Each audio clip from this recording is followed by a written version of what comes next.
Hello बच्चों, कैसे हो आप। आज हम कक्षा 4 गणित की वर्कशीट हल करेंगे। उप विषय भारी और हल्का। तो चलिए वर्कशीट हल करते हैं। प्रश्न 1, निम्न में से कौन सा पलड़ा नीचे जाएगा। बच्चों आप देख सकते हैं यहाँ पर तराजू बनी हुई है। एक पलड़ा क में 75 ग्राम और 40 ग्राम वजन है और पलड़ा ख में 35 ग्राम और 55 ग्राम वजन है। जब हम पलड़ा क में दिए गए वजन को जोड़ेंगे तो यह होगा 115 ग्राम और जब पलड़ा ख के वजन को जोड़ेंगे तो यह होगा 90 ग्राम। अब आप समझ ही चुके होंगे कि पलड़ा क भारी होगा और वह नीचे जाएगा क्योंकि 115 ग्राम 90 ग्राम से ज़्यादा भारी होता है। दूसरा देखते हैं। पलड़ा क में 140 ग्राम और 45 ग्राम वजन है, जिसको जोड़ेंगे तो कुल वजन होगा 185 ग्राम और पलड़ा ख में 65 ग्राम और 65 ग्राम वजन है, जिसको जोड़ने पर 130 ग्राम होगा। तो यहाँ पर पलड़ा क नीचे जाएगा। चलिए आगे बढ़ते हैं। तीसरा, पलड़ा क में 115 ग्राम और 90 ग्राम वजन है, जिसको जोड़ने पर कुल वजन होगा 205 ग्राम और पलड़ा ख में 200 ग्राम वजन है। तो यहाँ पलड़ा क नीचे जाएगा क्योंकि 205 ग्राम 200 ग्राम से ज़्यादा होता है और ज़्यादा वजन वाला पलड़ा हमेशा नीचे जाता है। चौथा, पलड़ा क में 25 ग्राम 75 ग्राम और 125 ग्राम, इन्हें जोड़ेंगे तो कुल वजन बनेगा 225 ग्राम। पलड़ा ख में 85 ग्राम और 75 ग्राम, इन्हें जोड़ने पर प्राप्त होगा 160 ग्राम। तो यहाँ पर 225 ग्राम 160 ग्राम से ज़्यादा है, तो यहाँ पलड़ा क नीचे जाएगा। चलिए आगे बढ़ते हैं। प्रश्न 2, खाली स्थान में ग्राम अथवा किलोग्राम लिखें।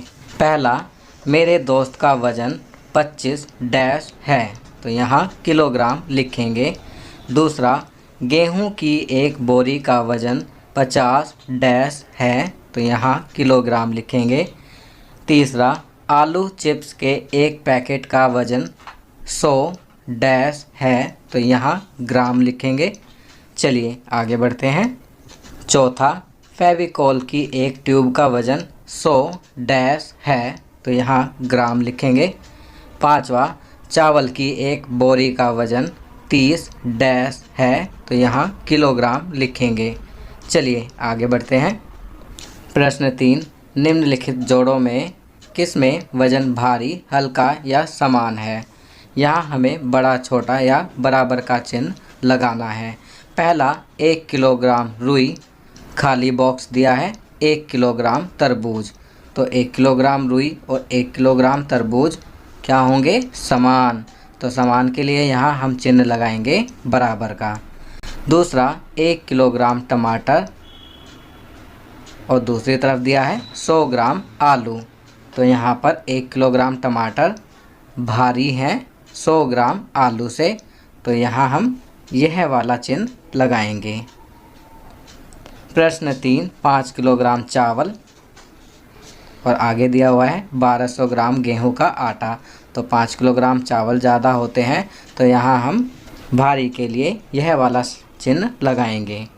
चौथा, 2 किलोग्राम अखबार, खाली बॉक्स दिया है, फिर 2000 ग्राम चाय, तो 2 किलोग्राम अखबार और 2000 ग्राम चाय बराबर होते हैं, समान होते हैं, तो यहाँ समान के लिए हम बराबर का चिन्ह लगाएंगे। पांचवा, 3 किलोग्राम लोहे की छड़ी, खाली बॉक्स 3 किलोग्राम कागज़, तो ये समान होगा, तो यहाँ समान के लिए बराबर का चिन्ह लगाएंगे। चलिए आगे बढ़ते हैं। प्रश्न 4, नीचे दी गई तालिका में डाक दरें देखें। तो बच्चों यहाँ तालिका दी गई है जिसमें डाक सामग्री, डाक दरें रुपए में दी गई है।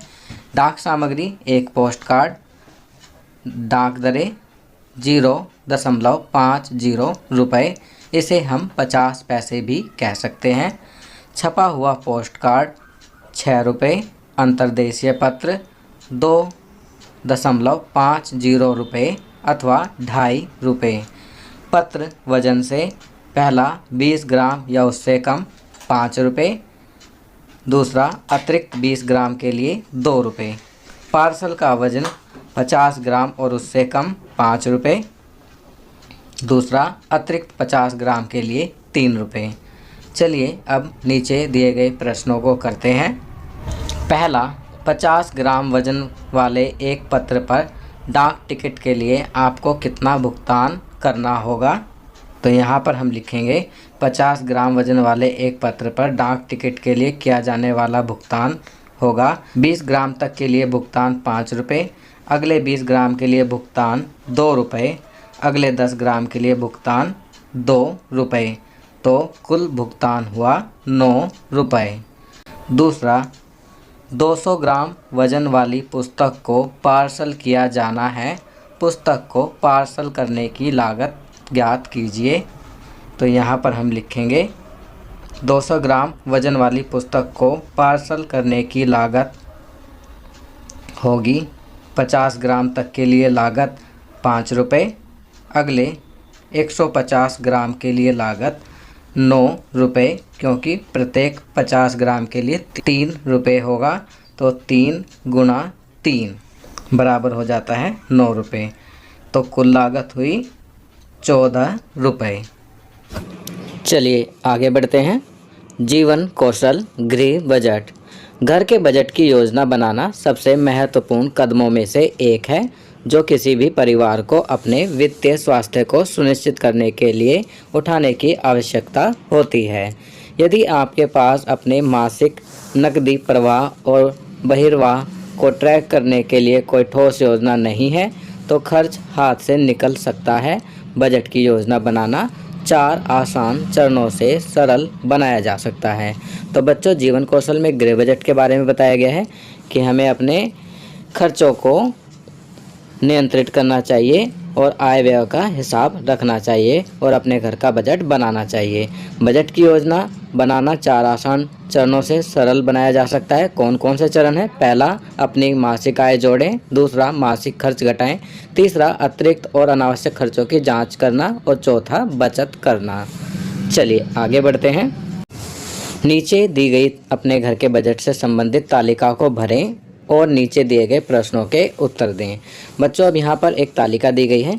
प्रत्येक बच्चा अपने घर के बजट के हिसाब से इस तालिका को भरेगा, जैसे उनके घर की मासिक आय कुल कितनी है और उनका व्यय कितना है। आपकी सुविधा के लिए मैं यहाँ अपने घर के अनुसार इस तालिका को भर रहा हूँ। प्रत्येक बच्चा अपने अपने घर के हिसाब से भरेगा, इसे कॉपी ना करें। जैसे हमारी मासिक आय 15,000 रुपये, व्यय में मासिक ऋण भुगतान 1,000 रुपये, हमें 1,000 रुपये ऋण के तौर पर चुकाने होते हैं, तो 1,000 रुपये लिखा है। जिस बच्चे का ऋण मतलब कोई कर्जा नहीं है तो उसे 0 लिखेंगे। अगर कोई कर्जा ले रखा है उसे चुकाना पड़ता है, 1,000 या उससे ज़्यादा है तो इतना अमाउंट यहाँ लिखेंगे। खाद्य और पेय, खाने पीने में कितना खर्च होता है? हमारा खर्च 5,000 रुपये होता है। आपके घर का खर्च जितना होता होगा आप उतना यहाँ लिखेंगे। घरेलू सामान, जो घरेलू सामान आता है लगभग 1,000 रुपये के आसपास आ जाता है। उपयोगिताओं, जैसे बिजली का बिल, पानी का बिल, मोबाइल का खर्चा इत्यादि, तो ये 1,000 रुपये के आसपास हो जाता है। फिर वस्त्र, महीने में किसी न किसी के कपड़े खरीदने पड़ते हैं, कुछ ना कुछ खर्चा होता रहता है, तो उसमें 1,500 रुपये खर्च हो जाते हैं। और किराया, जैसा कि हम किराए पर रहते हैं तो हमारा मासिक किराया 2,500 रुपये है, तो ये भी हमने यहाँ खर्च में लिखा है। अन्य, इसके अलावा अन्य खर्चे हैं, जैसे कहीं हमें जाना पड़ जाता है या कोई हमारे घर पर आ जाता है तो उसमें ये खर्चे आ जाते हैं, जो कि 1,000 रुपये के आसपास लगभग हो जाते हैं। आप अपने घर के खर्चों के अनुसार यहाँ पर अमाउंट लिखेंगे। चलिए आगे बढ़ते हैं। अब यहाँ पर प्रश्न दिए गए हैं। पहला, आपका कुल खर्च कितना है? तो बच्चों, मैंने अपने कुल खर्च को जोड़ा तो वह आया 13,000 रुपये। दूसरा प्रश्न, महीने के अंत में आपकी बचत कितनी है? तो बचत होती है आय घटा व्यय। तो आय कितनी थी? 15,000 रुपये और व्यय खर्च कितना था? 13,000 रुपये। तो महीने में कुल कितनी बचत हुई? 2,000 रुपये। तीसरा, किस गतिविधि में व्यय को न्यूनतम किया जा सकता है। तो यहाँ पर आपको लिखना है कि किस गतिविधि में व्यय को न्यूनतम किया जा सकता है। तो मैं यहाँ लिखूँगा कि वस्त्र खरीदने में व्यय को न्यूनतम किया जा सकता है। चौथा प्रश्न, आपके बचत लक्ष्य क्या हैं?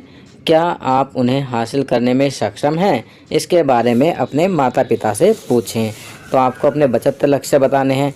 जैसे मैंने यहाँ पर लिखा है, मेरा बचत लक्ष्य है 500 रुपये प्रति माह की अतिरिक्त बचत करना, परंतु नहीं, हम इस बचत लक्ष्य को प्राप्त करने में सक्षम नहीं हैं। ऐसा इसलिए है क्योंकि हमारी आमदनी बढ़ेगी तभी हमारी बचत बढ़ सकेगी।